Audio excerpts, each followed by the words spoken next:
Hey guys, hope you're doing good. In this video, we are going to learn about math module. We use this module to perform some mathematical operations. Let us see those things with some example. First of all, I have to import the math module. Let us see some constants that are used in math module that we commonly use. I'll say math.pi. Now I hope everyone should be knowing what is pi. It's a constant mathematical constant value, and we have one more constant, that is tau. This tau is actually 2 pi, right? It's the value of tau is 2 pi.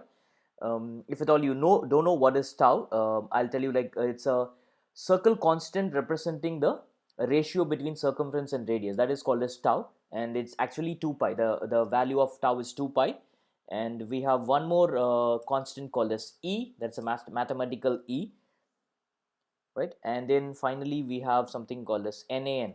Now nan means not a number, right? So let me run this code.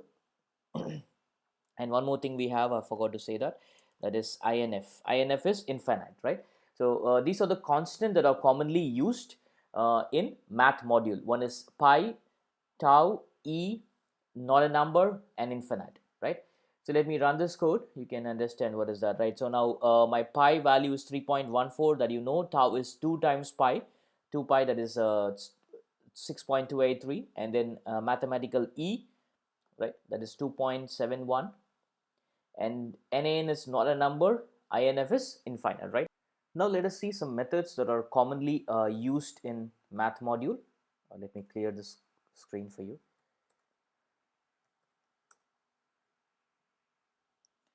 Now for example, let me have a value, this float value, and I'll say print. If I want to print the flow value of it, I'll say math dot floor of x.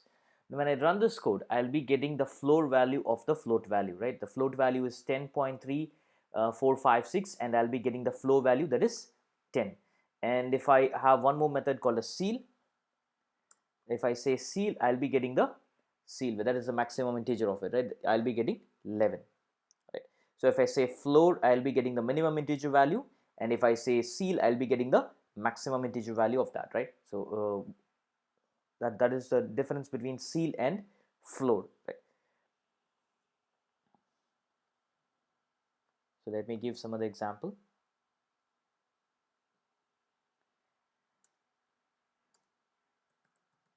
I have a method called as factorial. This factorial method helps me to find the factorial of any number, any given number, right? So let me say 5 here. 5 factorial is 120. When I run this code, I'll be getting 120, right? That is the use of factorial, right? Factorial is 120, right? Like this, I have many methods. Let me go through one by one. Let me comment this out. And we can also find the GCD of any two numbers, right? Let me say 10 comma 2. You can say the GCD of between 10 and 2 is the 2, right? Now if I want to find the square root of any value, I'll be using a method called as sqrt, and I'll be passing on the value to find the square root of that particular value. Now here, this method will provide you the square root of 90. Let me clear the screen for you. The square root of 90 is 9.4868, something like that goes on. But if at all I'm going to use it in my program somewhere where I require only an integer value for my square root, so for getting the integer value of a square root, I'll be using the method called as isqrt. Now this isqrt method will provide the integer value of the square root, right? So now here it discards the floating point values and gives you only the integer value. Okay, fine. Let me give you one more method. Let me say my x is 5 and y is 6. Let me say z assign math dot copy sign. Now I have a method called as copy sign. Now what this copy sign will do? Now this will take the value from x and sign from y, and provides a new variable, new value called as z, right? So let me say print of z. So this will, as I repeat again, just listen carefully. This copy sign method will take the value from x and sign from y and returns a new value, right? So let me show you that. Now you're getting minus 5.0 and gives a floating point value, right? Now z is a floating point value which has the value of 5 and value of the variable x and sign of the variable y. Now it copies the sign from here, puts the sign to x and stores it in z as a floating value, right? Now x and y are integers, but z is a floating point value. This is the use of copy sign method, right? Now if I want not a negative value, and if I want only the positive values for everything, let me say if I want a absolute value for the variable y, right? So I'll be using a method called as ABS. Let me say print. For example, if I say I want to subtract, right? Uh, I want to subtract 5 from 6 or 6 from 5 somewhere, but I want only the difference. I don't want the negative value, right? So, but when I say y, x minus y, let me clear the screen for you. If I say x minus y being the biggest value, I'll be getting the negative value. But I want only the difference, not the negative value, right? So, I'll be using a method called as FABS. Now, this FABS method will give you an absolute value, right? So let me run this code for you. So you're getting 1.0, but make sure that it will be a floating point value, not an integer value, right? So FABS method will remove the negativeness of any value. Okay.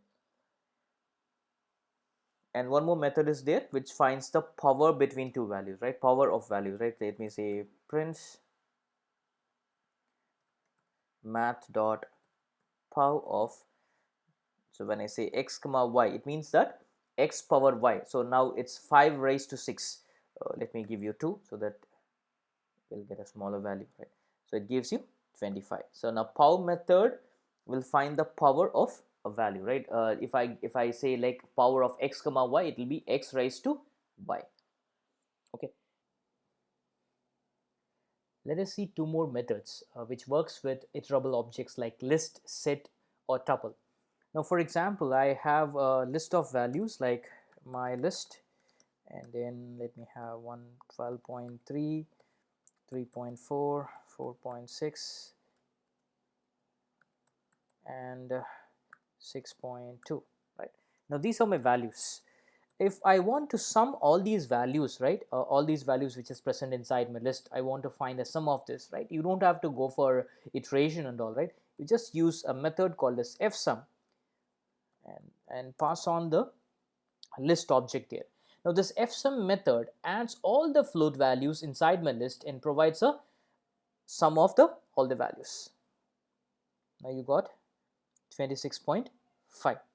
Okay. Now if I want to find the product, I'll be using a method called as prod.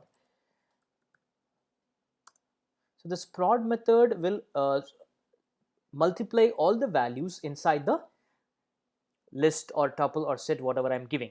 Now if like how will it do the multiplication, right? Now it will multiply something with the first digit, and that output will be multiplied with the second element, and that output will be multiplied with the third element. Now first thing, what it will be multiplied with? By default my value will be multiplied with 1, right? So let me clear the screen for you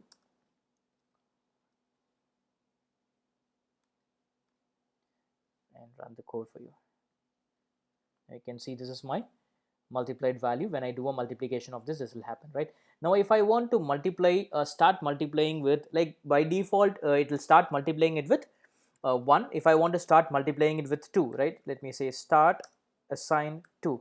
Now what will happen? 2 will be multiplied with 12.36, that output will be multiplied with 3.4, and that output will be multiplied with 4.6, like that. Now you got this value, and when I run this code you will be getting twice of that, right, because it is getting multiplied with 2.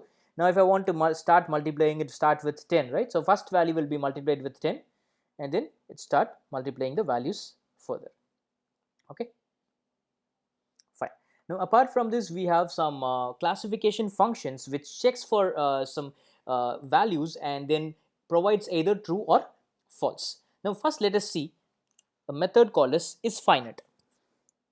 Let me say x assign 10 and then say print. I'll say math dot is finite. Now this is finite method helps you to identify whether the number, whether the variable that I am providing or the number which I am providing inside is a finite number or not. Let me clear the screen first for you. Let me run this code.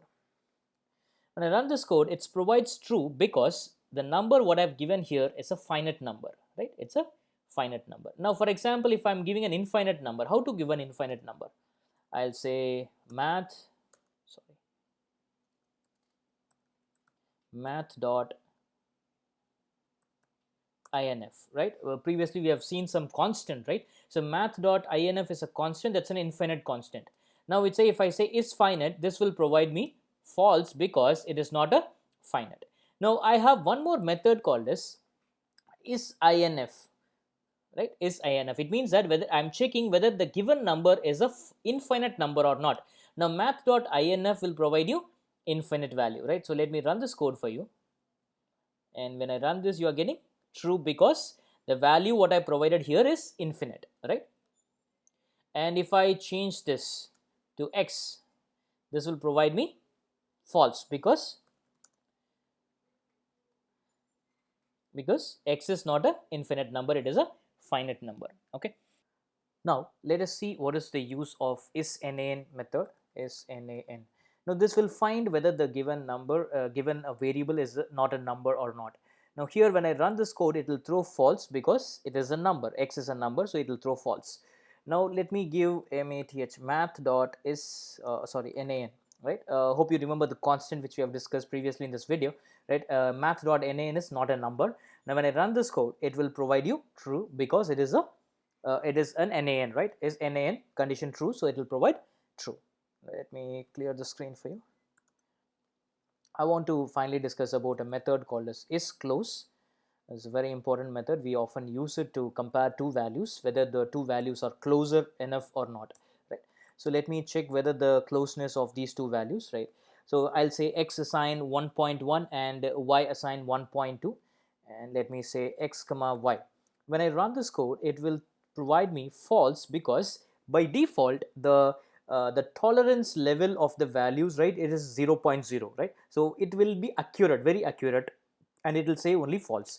Now if I want to remove the accuracy, right, or if I want to like extend the tolerance level, I'll be using a variable called as, or an argument called as abstol, and let me say 0.2. So it's up to 0.2 there will be a tolerance level to check whether it is close or not.